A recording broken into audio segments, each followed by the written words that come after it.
नमस्कार, आप देख रहे हैं यूपी मीडिया। आइए जानते आज यूपी की ताजा और बड़ी खबरें। आज की पहली खबर है कि योगी सिंगापुर पहुंचे, कारोबारियों के साथ मीटिंग की। सीएम योगी सिंगापुर दौरे पर हैं। उन्होंने कारोबारियों के साथ बैठक की। उत्तर प्रदेश में निवेश के लिए आमंत्रित किया। सीएम के साथ वित्त मंत्री सुरेश खन्ना और उद्योग मंत्री नंद गोपाल नंदी नजर आए। नंदी और वित्त मंत्री कोट पैंट पहने हुए थे, जबकि सीएम पारंपरिक परिधान यानी भगवा कपड़ों में नजर आए। सीएम 3 दिन में 25 कंपनियों के सीईओ से मुलाकात करेंगे। इसके बाद 25 फरवरी को जापान पहुंचेंगे।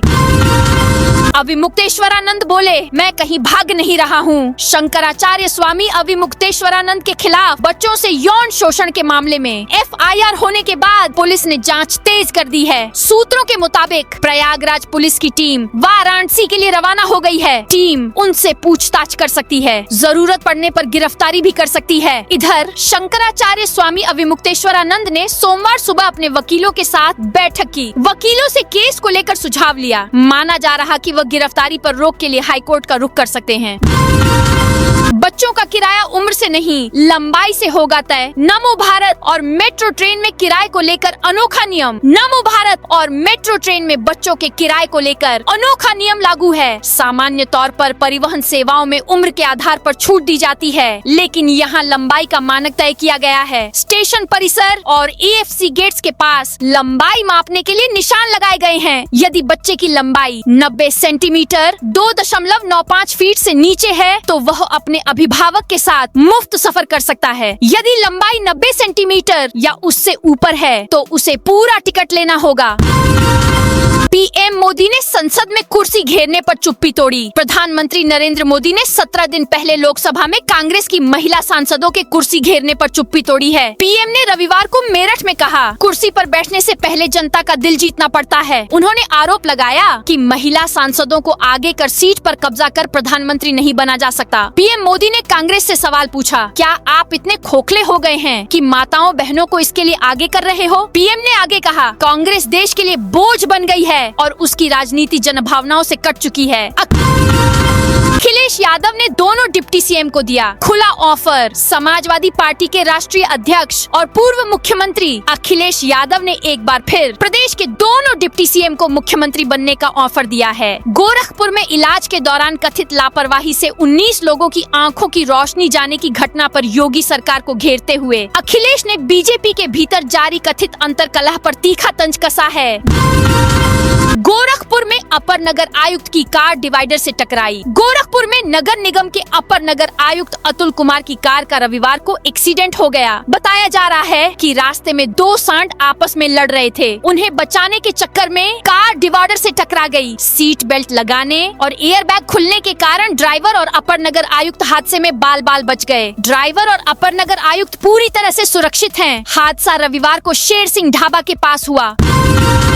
मुंबई और बंगलुरु के लिए ट्रेनों में नहीं मिल रहे कंफर्म टिकट। होली और रमजान के मद्देनजर ट्रेनों में कंफर्म टिकट के लिए मारामारी की स्थिति है। बरेली मुंबई के बीच 3 साप्ताहिक ट्रेनें हैं। त्योहारों के मद्देनजर रेलवे ने सीमित फेरों के लिए काठगोदाम मुंबई सेंट्रल के बीच विशेष गाड़ी का संचालन शुरू किया है। इसके बावजूद यात्रियों को कंफर्म टिकट नहीं मिल पा रहे हैं। बरेली से बंगलुरु के लिए महज एक ही साप्ताहिक ट्रेन है। इसमें भी हर सप्ताह बरेली जंक्शन, बरेली सिटी और इज्जत नगर से औसतन 250 टिकट बुक हो रहे हैं।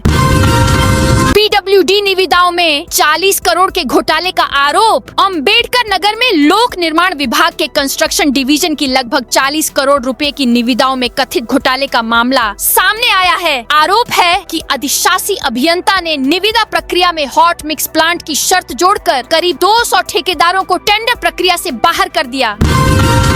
गलगोटिया के कुत्ते की चर्चा यूपी विधानसभा तक। दिल्ली में एआई इम्पैक्ट समिट 2026 के दौरान चीन के रोबोटिक डॉग को अपना बताने पर गलगोटिया यूनिवर्सिटी विवादों में है। यूनिवर्सिटी ने ऐसा करना सिर्फ अपनी बल्कि देश की भी खूब किरकिरी कराई। गलगोटिया जैसी बड़ी यूनिवर्सिटी का पूरा स्टॉल बंद कर दिया गया। वहाँ की लाइट तक काट दी गई। बाद में यूनिवर्सिटी को माफी भी मांगनी पड़ी।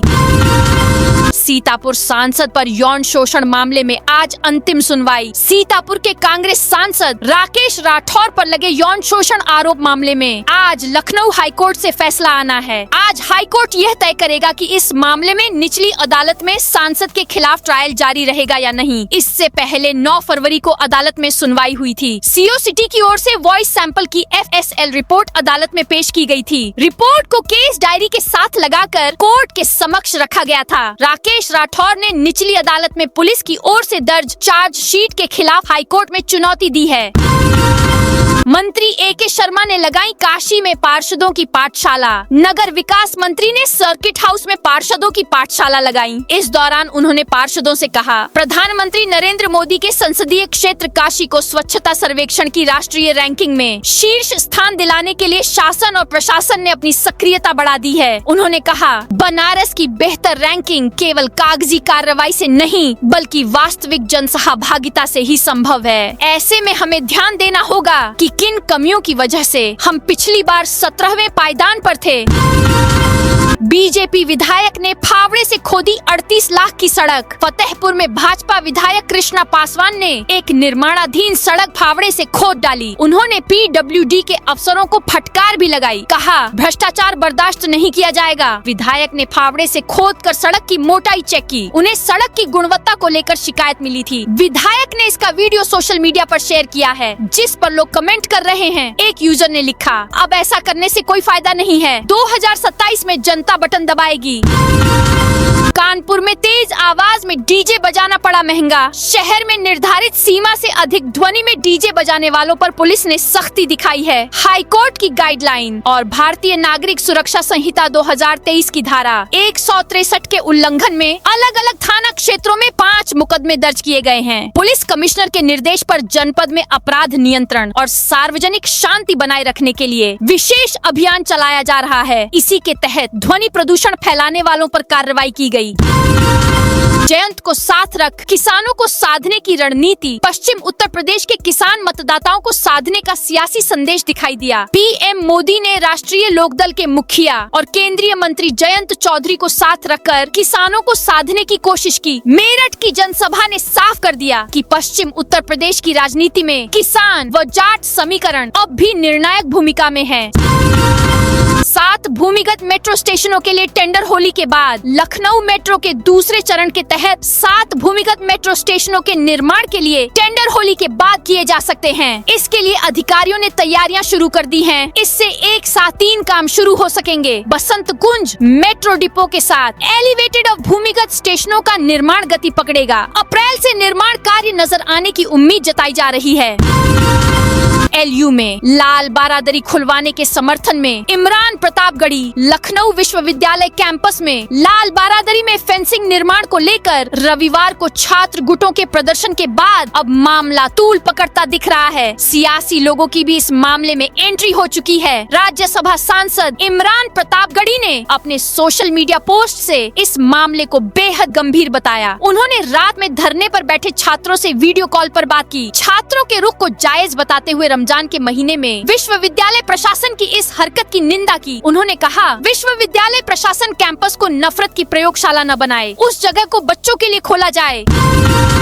तेजस विमान का ब्रेक फेल, रनवे से आगे निकला। लैंडिंग के दौरान हादसा। इंडियन एयरफोर्स का हल्का लड़ाकू विमान तेजस लैंडिंग के दौरान रनवे से आगे निकल गया। शुरुआती जांच में ब्रेक फेल होने की आशंका जताई जा रही है। न्यूज एजेंसी ANI ने सूत्रों के हवाले से बताया कि घटना 7 फरवरी की है। जानकारी अब सामने आई है। विमान ट्रेनिंग उड़ान के बाद एयरबेस पर लौट रहा था। लैंड करते ही पायलट ने ब्रेक लगाने की कोशिश की। जब ब्रेक नहीं लगा तो विमान रनवे से बाहर निकल गया। दुर्घटना से पहले पायलट सुरक्षित बाहर निकल गया। विमान को नुकसान पहुंचा है। हादसा किस एयरबेस पर हुआ, ये जानकारी सामने नहीं आई। IDFC फर्स्ट बैंक का शेयर 17% गिरकर 69 पर आया। IDFC फर्स्ट बैंक के शेयरों में आज यानी 23 फरवरी को 10% का लोअर सर्किट लग गया और यह 75.16 रुपए के भाव पर आ गया है। दरअसल बैंक ने BSE को जानकारी दी है कि उसकी चंडीगढ़ की एक शाखा में करीब 590 करोड़ रुपए का फर्जीवाड़ा सामने आया है। मामला तब खुला जब हरियाणा सरकार के एक विभाग ने बैंक को कुछ संदिग्ध ट्रांजैक्शन को लेकर जानकारी दी। बैंक ने फिलहाल इस मामले में शामिल 4 संदिग्ध कर्मचारियों को सस्पेंड कर दिया है। जम्मू कश्मीर के किश्तवाड़ में जैश के 3 आतंकी ढेर। जम्मू कश्मीर के किश्तवाड़ में चतरू इलाके में रविवार सुबह से सुरक्षा बलों और आतंकियों के बीच मुठभेड़ हुई। अधिकारियों ने 3 आतंकियों के ढेर होने की पुष्टि की है। सुरक्षा बलों ने उस ठिकाने को ही ब्लास्ट कर दिया जहां आतंकी छिपे हुए थे। एनकाउंटर अभी भी जारी है। अधिकारियों ने कहा कि पाकिस्तान के आतंकी संगठन जैश-ए-मोहम्मद के 2 से 3 आतंकियों के यहां पर छिपे होने की सूचना मिली थी। इसके बाद सर्च ऑपरेशन चलाया गया। तभी आतंकियों ने फायरिंग कर दी। तो साथियों, यह थी आज यूपी की ताजा और बड़ी खबरें।